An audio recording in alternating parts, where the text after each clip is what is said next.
Christopher Columbus has always been given credit for discovering Trinidad when he landed there in 1498, but there is no mention of him discovering people. He didn't come to an uninhabited island. Before Christopher Columbus set foot on Trinidad in 1498, the island was already home to thriving indigenous civilizations with rich cultures, belief systems, and deep connections to the land and the sea. This period, often overlooked in mainstream narratives, tells the story of the first peoples of Trinidad, the original custodians of the land. Welcome to my channel. Let's explore the pre-colonial history of Trinidad. Trinidad, due to its close proximity to the South American mainland, just 11 kilometers away, was likely one of the first Caribbean islands settled by humans. The earliest known inhabitants are believed to have arrived from the Orinoco River basin in present-day Venezuela as early as 5000, 7000 BC. Archaeological evidence, such as stone tools, shell middens, and pottery fragments, suggests a succession of waves of migration, primarily from two main indigenous groups, Arawakan-speaking peoples and Cariban-speaking peoples. Let's talk about the Arawaks first. The Arawaks were an early group of indigenous peoples who settled in Trinidad around 2,000 years ago. They originated in South America and migrated to the island, where they established several chiefdoms. The Arawaks brought with them advanced knowledge in agriculture, fishing techniques, and sophisticated ceramics. They also had a complex social structure with villages typically organized around a chief or cacique, and they had well-developed trade networks that extended throughout the Caribbean and along the northern coast of South America. One of the notable aspects of the Arawak culture was their deep connection to nature. Their religious beliefs were animistic, meaning they believed that natural objects such as trees, rivers, and mountains had spirits or souls. This led to a harmonious way of living where humans lived in balance with the environment. Their oral traditions, which were rich in mythology and folklore, played a vital role in transmitting cultural knowledge and values from one generation to the next. The Arawak language, while no longer spoken in Trinidad, is believed to have been one of the earliest languages of the island. It's possible that some loanwords from Arawak languages can still be found in modern Trinidadian Creole. Furthermore, the Arawak influence can be seen in place names, such as the Macquarie River in northeast Trinidad, which is believed to be derived from an Arawak term. The pottery styles of the Arawaks, such as the Banwari ware, named after the Banwari Trace site in southern Trinidad, the oldest archaeological site in the Caribbean, show a high level of craftsmanship and cultural development. Next, let's discuss the Caribs. The Caribs were another group of indigenous peoples who settled in Trinidad around 300 years ago. They migrated from South America and established settlements along the coast and in the interior regions of the island. Similar to the Arawaks, the Caribs had a deep understanding of the land and sea and were skilled hunters, fishers, and farmers. They introduced new crops to the island, including cassava, sweet potato, and maize. The Caribs had a strong tradition of storytelling, and their myths and legends often reflected their close relationship with the natural world. They believed that all living things were interconnected and respected the balance of the ecosystem. Their social structure was more egalitarian compared to the Arawak chiefdoms, with a greater emphasis on communal decision-making. The Caribs were also known for their distinctive art forms, including intricate wood carvings and body paintings. These art forms often depicted scenes from their daily lives, such as hunting expeditions or mythical creatures from their folklore. The Carib language, while now extinct, had significant influence on the local Creole languages, and many place names in Trinidad still bear Carib influence, such as the Nariva Swamp in southeast Trinidad. The pre-colonial history of Trinidad is marked by a complex web of interactions between the Arawakan and Cariban peoples.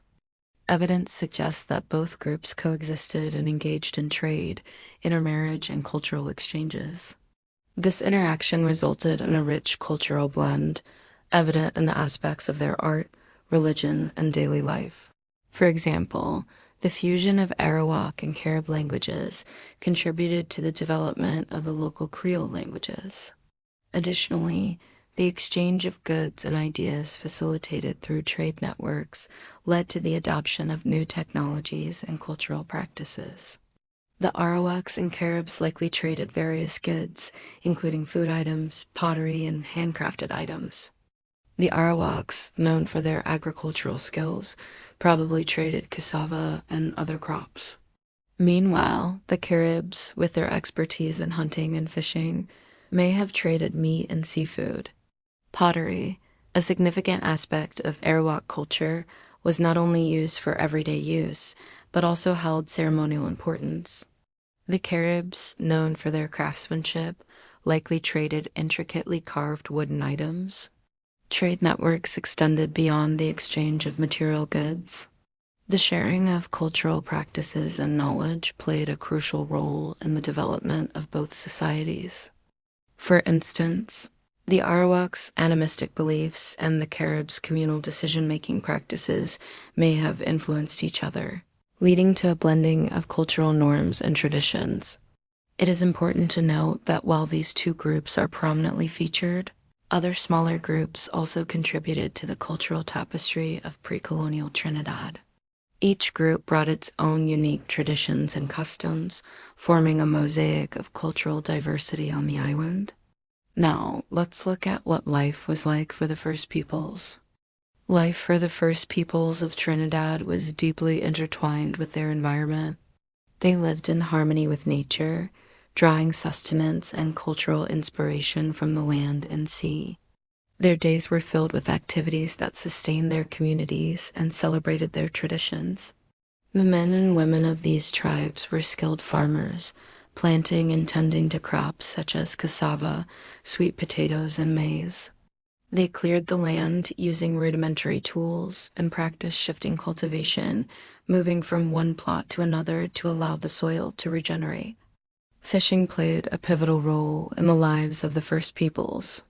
They crafted dugout canoes to venture into the ocean or navigate the island's rivers and streams. Using techniques passed down through generations, they fished with nets, spears, and hooks, providing their communities with a valuable source of protein. Hunting was another essential activity, with men venturing into the forest to pursue game. They tracked animals and used bows and arrows or other primitive weapons to procure meat for their communities. Trade was an integral part of life for the first peoples. Through trade networks that extended across the Caribbean and South America, they exchanged goods such as pottery, textiles, and food items. Trading not only provided essential resources, but also fostered cultural exchanges with other societies. Spiritual beliefs were central to the lives of the first peoples. They had a profound respect for nature and saw spirits or souls in natural elements. Shamans or spiritual leaders played a vital role in their communities, connecting them to the spiritual realm through rituals, ceremonies, and healing practices. They believed in an afterlife and had elaborate burial customs, sometimes placing offerings and personal belongings with the deceased. The first peoples of Trinidad had a rich cultural life, and arts and recreation were integral to their daily existence. Music and dance were integral to their culture, often accompanying ceremonies, rituals, and social gatherings. They created instruments from natural materials such as wood, gourds, and animal skins, filling the air with rhythmic sounds. Pottery making was an art form, and skilled artisans crafted vessels for everyday use and ceremonial purposes. They decorated their pottery with intricate designs and patterns that reflected their cultural motifs and symbols. Storytelling was another cherished activity, with elders sharing myths, legends, and historical accounts, preserving their cultural heritage and passing it on to younger generations. The oral tradition played a crucial role in transmitting knowledge and cultural values.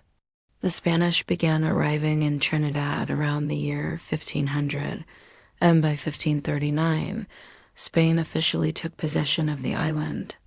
The Spanish colonization of Trinidad marked a significant turning point in the island's history, bringing with it profound changes and challenges for the indigenous peoples. The Spanish encomenderos, who were in charge of administering and exploiting the colonies, implemented a system that disrupted the traditional way of life.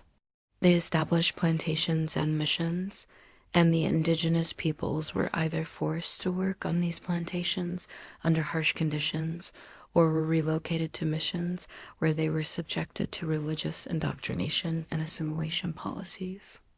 This forced labor and the introduction of European diseases to which the indigenous peoples had no immunity caused a devastating decline in population. Many perished, and those who survived faced a loss of their cultural identity and a disruption of their social structures. Despite these challenges, the indigenous peoples demonstrated remarkable resilience. Some resisted through acts of rebellion and escape, while others adapted by incorporating certain aspects of Spanish culture into their own traditions. The arrival of African slaves later added another layer of complexity to the colonial society, leading to a mixing of cultures that would shape Trinidad's future. Despite the hardships endured during colonization, the legacy of Trinidad's first peoples endured. Their contributions to the island's cultural heritage, including their knowledge of agriculture, fishing, and medicinal plants, continued to have an impact on the development of Trinidad society. Today, descendants of the Arawak and Carib peoples strive to keep their cultural traditions alive through language revitalization efforts, cultural events, and the preservation of sacred sites. So there you have it, a glimpse into the rich and vibrant world of Trinidad's first peoples. These remarkable individuals not only shaped the history of the island, but also left an enduring legacy that continues to influence Trinidad today. Thank you for joining us on this journey through time. If you enjoyed this video, please give it a thumbs up. And don't forget to subscribe for more fascinating historical tales.